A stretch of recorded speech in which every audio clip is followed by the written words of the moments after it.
출애굽기 2장 우리 한 절씩 교독하도록 하겠습니다. 레위 가족 중 한 사람이 가서 레위 여자에게 장가들어 그 여자가 임신하여 아들을 낳으니 그가 잘 생긴 것을 보고 3달 동안 그를 숨겼으나 더 숨길 수 없게 되매 그를 위하여 갈대 상자를 가져다가 역청과 나무 진을 칠하고 아기를 거기 담아 나일강과 갈대 사이에 두고 그의 누이가 어떻게 되는지를 알려고 멀리 있었더니 바로의 딸이 목욕하러 나일강으로 내려오고 시녀들은 나일강가를 거닐 때에 그가 갈대 사이에 상자를 보고 시녀를 보내어 가져다가 열고 그 아기를 보니 아기가 우는지라 그가 그를 불쌍히 여겨 이르되 이는 히브리 사람의 아기로다. 그의 누이가 바로의 딸에게 이르되 내가 가서 당신을 위하여 히브리 여인 중에서 유물을 불러다가 이 아기에게 젖을 먹이게 하리이까. 바로의 딸이 그에게 이르되 가라 하며 그 소녀 가서 그 아기의 어머니를 불러오니 바로의 딸이 그에게 이르되 이 아기를 데려다가 나를 위하여 젖을 먹이라. 내가 그 싹을 줄이라. 여인이 아기를 데려다가 젖을 먹이더니 그 아기가 자라매 바로의 딸에게로 데려가니 그가 그의 아들이 되니라. 그가 그의 이름을 모세라 하여 이르되 이는 내가 그를 물에서 건져냈음이라 하였더라. 모세가 장성한 후에 한 번은 자기 형제들에게 나가서 그들이 고되게 노동하는 것을 보더니 어떤 애굽 사람이 한 히브리 사람 곧 자기 형제를 친 것을 본지라. 좌우를 살펴 사람이 없음을 보고 그 애굽 사람을 쳐 죽여 모래 속에 감추니라. 이튿날 다시 나가니 두 히브리 사람이 서로 싸우는지라. 그 잘못한 사람에게 이르되 내가 어찌하여 동포를 치느냐 하며 그가 이르되 누가 너를 우리를 다스리는 자와 재판관으로 삼았느냐. 내가 애굽 사람을 죽인 것처럼 나도 죽이려느냐. 모세가 두려워하여 이르되 이 일이 탈로 되었도다. 바로가 이 일을 듣고 모세를 죽이고자 하여 찾는지라. 모세가 바로의 낯을 피하여 미디안 땅에 머물며 하루는 우물 곁에 앉았더라. 미디안 제사장에게 7달이 있었더니 그들이 와서 물을 길어 구유에 채우고 그들의 아버지의 양떼에게 먹이게 하는데 목자들이 와서 그들을 쫓는지라. 모세가 일어나 그들을 도와 그 양떼에게 먹이니라. 그들이 그들의 아버지 러우엘에게 이를 때에 아버지가 이르되 너희가 오늘은 어찌하여 이같이 속히 돌아오느냐. 그들이 이르되 한 애굽 사람이 우리를 목자들의 손에서 건져내고 우리를 위하여 물을 길어 양떼에게 먹였나이다. 아버지가 딸들에게 이르되 그 사람이 어디에 있느냐. 너희가 어찌하여 그 사람을 버려두고 왔느냐. 그를 청하여 음식을 대접하라 하였더라. 모세가 그와 동거하기를 기뻐하며 그가 그의 딸 시브라를 모세에게 주었더니 그가 아들을 낳으며 모세가 그의 이름을 게르솜이라 하여 이르되 내가 타국에서 나그네가 되었음이라 하였더라. 여러 해 후에 애굽 왕은 죽었고 이스라엘 자손은 고된 노동으로 말미암아 탄식하며 부르짖으니 그 고된 노동으로 말미암아 부르짖는 소리가 하나님께 상달된지라. 하나님이 그들의 고통 소리를 들으시고 하나님이 아브라함과 이삭과 야곱에게 세운 그의 언약을 기억하사 합독하시겠습니다. 하나님이 이스라엘 자손을 돌보셨고 하나님이 그들을 기억하셨더라. 아멘. 토요일 새벽이 되면 좀 마음이 많이 무겁습니다. 왜냐하면 기도 제목을 5가지를 정해놓고 기도하기 때문입니다. 물론 각자 나름대로의 각 가정에서 교회를 위해서 또 남동상을 위해서 기도를 많이 하실 텐데 함께 모여서 합심해서 기도한다는 건 쉬운 일이 아닙니다. 그런 때로는 계속 토요일마다 기도를 해야 되는가 또는 생각될 때도 있고 그래도 기도를 해야지 그렇게 하는 마음도 있고 그냥 기도를 통성기도 하지 말고 그냥 묵상기도 할까 또 생각도 해보고 여러 가지 생각이 많습니다. 왜냐하면 우리 교회는 워낙 합심해서 통성기도 하는 게 참 힘이 됩니다. 그래서 한 마음껏 같이 합심해서 좀 열심을 다해서 기도해서 보았으면 좋겠다 하는 마음이 제 마음에 늘 소원입니다. 그게 늘 마음에, 한 마음에. 물론 이제 기도의 방식들이 다 다르기 때문에 또 그동안 기도하신 모습들이 다 다르기 때문에 조금 생각이 다를 수도 있겠지만 그래도 교회의 힘은 찬송의 힘이고 기도의 힘입니다. 그리고 말씀의 힘입니다. 이 세 가지가 이 소리가 사라지면 교회는 무덤과 같다고 합니다. 찬송 소리, 기도 소리, 말씀 읽는 소리가 끊어지면 그 교회는 문을 닫게 됩니다. 그런데 어떤 교회가 부흥하느냐? 숫자가 많은 것이 부흥하는 것이 아니고 찬송 소리, 기도 소리, 말씀 소리가 큰 교회가 진정으로 뜨거운 교회고 살아있는 교회입니다. 그래서 좀 마음을 내어놓고 합심해서 좀 뜨겁게 그렇게 간절히 기도했으면 좋겠다는 마음이 저 늘 마음속에 있습니다. 그래서 토요일마다 이 기도하는 시간 좀 사모하고 모든 성도들이 다른 날 때는 다 힘드시니까 토요일은 다 같이 함께 모여서 함께 합심해서 좀 뜨겁게 기도하면서 그 기도의 응답을 바라보면서 그런 기도의 어떤 사모함이 있었으면 좋겠다는 마음입니다. 저만 늘 그러면 안 되고요. 같은 마음이 연결되어 계셔야 됩니다. 중요한 것은 교회가 그렇게 기도의 역사가 이루어지고 기도의 응답이 이루어지고 또 그렇게 통해서 마음들이 하나 되는 그런 교회가 그 참 아름다운 교회입니다. 물론 큰 소리 내서 기도하지 않는다고 해서 교회가 그런 건 절대 아닙니다. 그렇지만 한 집중해서 기도할 때는 그 기도가 필요하다는 말씀 드리는 내용입니다. 오늘 출애굽기 2장에 나타나는 말씀입니다. 여기서 전반적으로 여러 가지 내용들이 많이 있지만 세 가지 특별하게 주시는 교훈이 있습니다. 주시는 교훈은 뭐냐면 첫째는 하나님의 섭리는 특별하게 진행되어진다는 뜻입니다. 모세가 태어나는 장면, 모세가 자라나는 장면, 이 한 장에 이 80년간의 그의 생애를 한 장에다 다 기록해 놓았어요. 그런데 모세가 태어난 시점부터 해서 80년간의 이 과정이 정말 참 드라마틱합니다. 일반 보통 사람이 겪지 않은 특별한 경험과 특별한 체험을 하고 있습니다.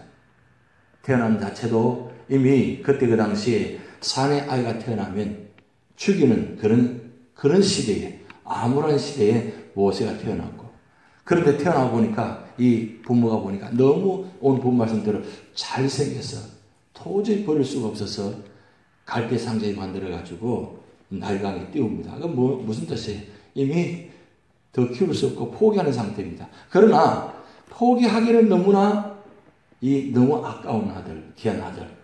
근데 기가 막히게 바로의 공주가 보게 되고 만나게 되고, 그리고 그냥 바로 데려가지 않고 유모인 어머니가 유모가 되고 그 안에서 자라게 되고 거기서 신앙 교육을 받게 되고 때가 되어서 바로의 공주의 아들로 들어가게 되고, 그래서 이름을 모세라, 부모가 짓는 것이 아니라 바로의 공주가 모세라고 이름 짓게 되고, 그래서 그 모세 이름 지은 것이 이상하게 다른 이름이 하필이 많은데 하필이면 이 모세 이름을 지었다는 거예요.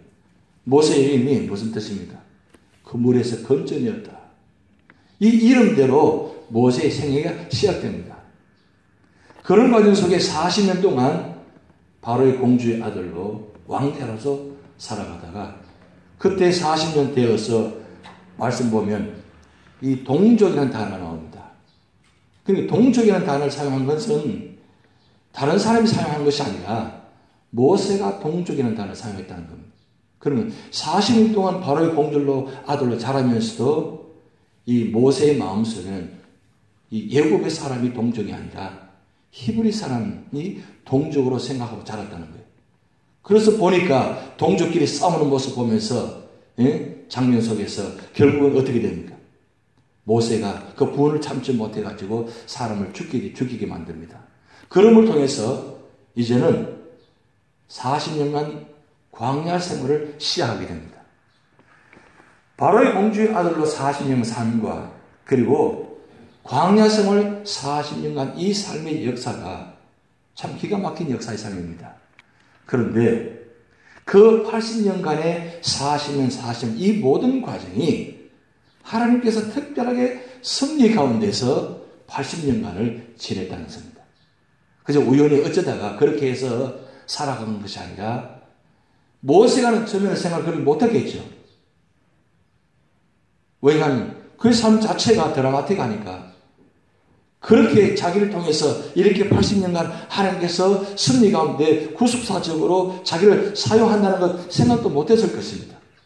그런데 인간이 아무리 생각한다 할지라도 하나님 뜻을 어떻게 감히 알 수 있겠습니까? 그런데 하나님은 택하셔서 세우실 때는 그런 특별한 삶을 만드셔서 특별하게 인도하시고 특별하게 섭리하시고 특별하게 하나님이 역사하신다는 사실입니다. 그렇다면 모세의 삶만 그런 것이 아니라 오늘 우리의 삶도 마찬가지라는 겁니다. 우리 삶이 한국에서 태어나서 살다가 이민자의 삶으로 살아오시는 모습, 그래서 한국의 삶의 모습과 미국의 삶의 모습이 거의 비슷합니다. 모세의 삶과 다른 바 없다는 거예요. 어쩌면 모세의 삶과도 거의 비슷한 삶을 살아온 모습들이 여러분들의 모습입니다. 그럼 과연 이때 지금 이 시점에 우리가 일반적으로 생각하는 지금 이때 와서 지금 여기 와서 내가 뭘 하겠냐고 그렇게 생각할 수 있지 않습니까? 모세도 마찬가지입니다. 80이라는 나이가 그렇게 적은 나이는 아닙니다. 나이라고 하기보다는 연세죠. 연세입니다. 그런 모세의 80년간의 삶을 통해서 하나님은 어떻게 하셨습니까? 80이 되셨을 때 그때에 하나님은 사용하셨다는 사실입니다. 그렇다면 다 포기하고 그냥 그렇게 살면 되죠. 이렇게 살다가 주님 부르시면 가면 되는 거지 이렇게 사셔야 되겠습니까? 그게 하나님 뜻이 아닙니다. 하나님은 여전히 지금도 우리 교회를 바라보시면서 여러분을 바라보시면서 하나님은 계획을 갖고 계신다는 사실이에요. 그 계획도 그냥 적당한 계획이 아니라 특별한 계획을 세우고 계신다는 사실이에요. 그걸 믿음으로 받아들이는 게 중요합니다. 하나님은 나를 세우셔서 나를 통해서 하나님은 특별하게 하나님을 사용하기를 원하신다. 그런 믿음의 마음을 갖고 계시는 중요한 사실입니다. 그럴 때 하나님은 그 믿음을 보시고 특별하게 하나님 방법으로 사용하신다는 사실. 그 믿음을 갖고 살아가는 사람에게 하나님 특별한 축복과 은혜가 있을 줄 믿습니다. 아무리 우리 생각에 나는 아니다 생각할지라도 하나님 사용하신다면 거부할 수 없던 사실입니다. 그래서 오늘 첫째 말씀이 하나님의 섭리는 특별하게 사용하신다. 특별한 역사가 있다는 것. 그리고 두 번째로는 오늘 이 80년간의 삶을 보시면서 이야기는 하나님은 택한 일꾼은 준비하고 훈련시키신다. 여러분 참 놀라운 사실은 뭐냐면 이 모세가 40이 되었다면 이미 중년에 가까운 성장한 사람입니다. 그런데 아무리 동족끼리 싸운다 할지라도 어떻게 사람을 죽입니까? 그게 있을 수 없는 일이잖아요. 그런데 제가 한 가지 늘 이 말씀 보면서 한 가지 생각하는 건 뭐냐면 그때 그 당시 지금은 아니지만 그때 그 당시 왕자의 아들이면 왕자면 웬만해서는 다 넘어갑니다. 왜? 왕족은 보호해야 되니까.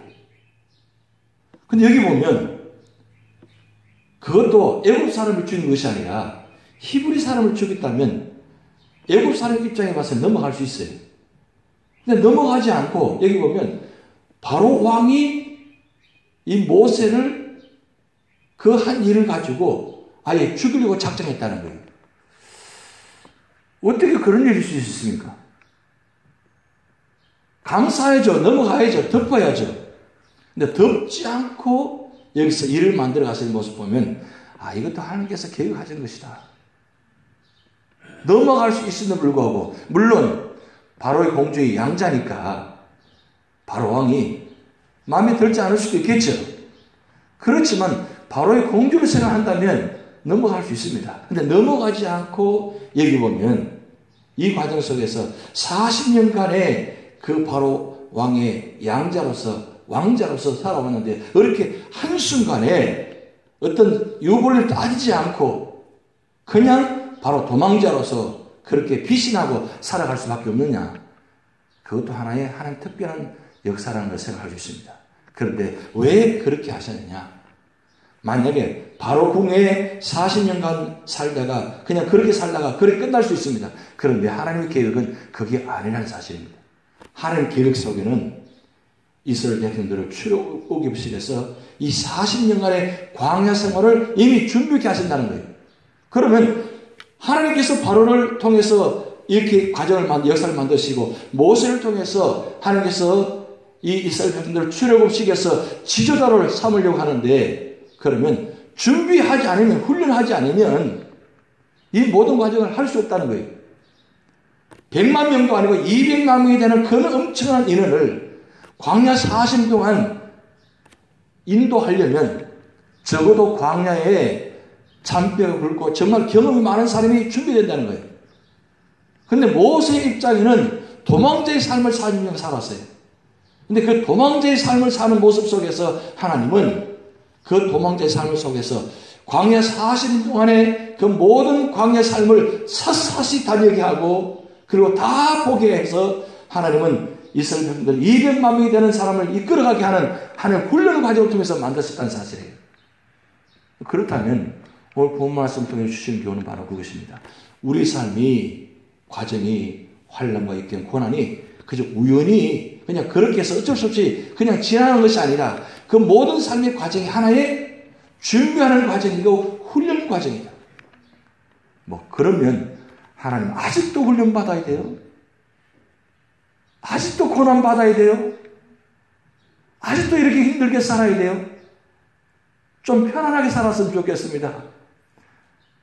그렇게 인생 살아오면서 70년, 80년 살아왔는데 그만큼 고생했으면 됐지, 그만큼 훈련 받았으면 됐지, 뭘 또 그렇게 훈련시키려고 하십니까? 라고 질문할 수 있죠. 그렇게 생각할 수 있습니다. 그런데 그 모든 과정이 하나님은 여러분을 통해서 그 모든 고난 과정과 모든 삶의 과정이 하나님 준비케 하시려고. 무엇을 준비케 하시려고요? 여러분 삶을 통해서 주변 사람들을 구원케 하시려고. 삶을 살 때에 그냥 한번 그렇게 살아봐. 나도 당했으니까 그건 당연하게 살아봐야 돼. 경험해봐야 돼. 고생해봐야 돼. 그렇게 말하는 것이 아니고 어려움을 당하는 성도를 보면서 내가 이렇게 살아왔는데 이럴 때는 이렇게 하는 것이 우리가 하나님께 엎드리는 것이다. 이럴 때는 정말 하나님을 찾아야 돼. 그것을 감정을 통해서 우리 주변 사람들이 나누게 하시려고 지금까지 이런 모습으로 인도하셨던 사실입니다. 그래서 교회적으로도 힘들게 하고 개인적으로 힘들게 하고 때로는 그것 때문에 방황하게 만들고 그것 때문에 힘들게 해서 때로는 낙심도 해보고 때로는 절망도 해보고 그렇지만 그런 가운데 절망하고 낙심하고 끝까지 가는 것이 아니라 그래도 주님 앞에 찾아 나와서 기도하며 엎드리는 그런 믿음의 신앙을 훈련시킨 이유가 무엇입니까? 바로 그 모습을 통해서 하나님은 영혼을 살리게 하시려고 준비하게 하시는 사실입니다. 그냥 그저 그렇게 살아다가 끝나는 것이 우리 인생이 아니라는 사실입니다. 제가 말씀드렸습니다. 하나님은 특별하게 계획하고 계시고 특별하게 준비하고 계신다고. 근데 오늘 세 번째 모습입니다. 세 번째 모습은 하나님은 정하신 때에 하나님 역사를 만들어 가신다는 사실입니다. 그래서 하나님 정하신 때가 있기 때문에 우리를 포기할 수 없습니다. 모세의 일생이 40년간의 도망자의 삶을 통해서 어쩌면 다 포기했을 줄 모르겠습니다. 10년도 아니고 20년 그렇게 도망자의 삶을 살면서 모세가 무슨 생각을 했겠어요? 내가 이렇게 살다가 원래는 이런 모습이 아니었는데 양을 치면서 그 사막길을 다니면서 얼마나 힘들었겠습니까? 그것을 40년간 했습니다. 모세 생각 속에 한마음 속에 200만 명이 되는 그런 엄청난 인원을 출애굽시켜서 이 광야를 인도하실 줄 누가 알았겠어요? 모세도 생각지 못했습니다. 그런데 그 모든 과정 속에서 그저 카렌 때가 되어지니까 하나님 그를 3장에 보면 부르시는 장면이 나타납니다. 그때까지 우리는 포기할 수 없다는 겁니다. 그래서 우리 삶의 어떤 모습이 되든 간에 여러분 포기하시고 낙심하지 마시기 바랍니다. 하나님은 우리에게 이미 모세가 겪은 모든 것을 이미 다 보여주셨습니다. 보여주지 않고 하라고 말씀하지 않습니다. 성경의 모든 이야기는 우리가 하나의 모델을 보여주시는 것입니다. 어떻게 하나님 부르심을 받고 어떻게 하나님께서 사용하시고 어떻게 그 역사를 만들어 가신지를 성경을 통해 다 보여주셨습니다. 그리고 끝까지 믿음으로 순종하는 사람은 그런 하나님 정하신 때에 부르심 받은 사람은 반드시 하나님의 특별한 계획 속에서 역사하신 것을 보여주고 계십니다. 그래서 우리가 보고 있습니다. 그렇다면 그 성경의 이야기가 성경의 이해로 끝나지 않고 그 성경의 이해는 오늘도 살아서 역사하시는 말씀입니다. 성경에 있는 이유는 우리에게 주신 교훈을 주시기 위해서 보여주신 겁니다. 나를 위해서 하나님은 이 66권의 말씀을 준비해 놓으셨습니다. 그리고 지금도 하나님은 살아계셔 역사하시면서 이 말씀을 통해서 역사하십니다. 그러기에 성경은 생명의 말씀이고 구원의 말씀이고 축복의 말씀입니다. 그 말씀을 보고 그 말씀을 깨닫고 그 말씀대로 실천하고 그 말씀대로 받아들이고 그 말씀대로 순종하는 사람에게는 하나님은 지금도 그 약속의 말씀을 통해서 성취케 하시고 역사를 만들어 가십니다. 그러면 오늘 이 아침에 우리가 무슨 결단을 해야 됩니까? 하나님, 모세처럼 하나님 쓰임받게 하옵소서. 하나님, 모세처럼 특별한 기억 속에 하나님 도구로 사용하여 주시소서. 그 기도가 우리 결단입니다. 다 포기하고 낙심하고 그저 그렇게 살아가는 인생이 아니라 정말 마지막 때에 주님 부르실 때 그를 주님 앞에 섰을 때 하나님 이렇게 쓰임받았으니라고 한마디라도 할 수 있어야 있는 그런 믿음의 성도, 그런 믿음의 교회가 될 줄 믿습니다. 다 주동을 하시겠습니다. 하늘에 계신 우리 아버지여, 이름이 거룩하게 여김을 받으시오며 나라의 마옵시며 뜻이 하늘에서 이룬 것 같이 땅에서도 이루어지이다. 오늘날 우리에게 일용할 양식을 주옵시고 우리가 우리에게 죄진 자를 사하여 준 것 같이 우리 죄를 사하여 주옵시고 우리를 스며들게 하지 마옵시고 다만 악에서 구하옵소서. 대개 나라와 권세와 영광이 아버지께 영원히 있사옵나이다. 아멘.